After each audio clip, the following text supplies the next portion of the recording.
सबसे पहले बड़ी खबर आपको दे दें, एमएनएस चीफ राज ठाकरे को मुंबई पुलिस ने नोटिस दिया है। राज ठाकरे को सीआरपीसी की दफा 149 के तहत नोटिस दिया गया है। बता दें आपको कि कल रात राज ठाकरे ने ट्वीट किया था, लाउडस्पीकर पर हनुमान चालीसा बजाएं।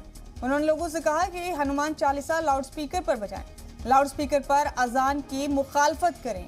ये तमाम बातें राज ठाकरे ने कही थी और अब इसके बाद मुंबई पुलिस ने राज ठाकरे को नोटिस दिया है।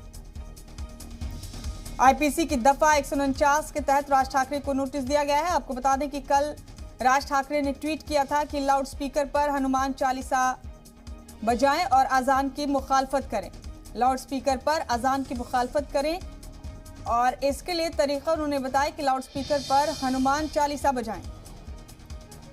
इसी को लेकर ये नोटिस थमाया गया राज ठाकरे को। मुंबई पुलिस ने एमएनएस सदर राज ठाकरे को नोटिस दिया है। राज ठाकरे को सीआरपीसी की दफा 149 के तहत नोटिस थमाया गया है। बड़ा अपडेट आप इस वक्त का देख रहे हैं अपने टीवी स्क्रीन पर।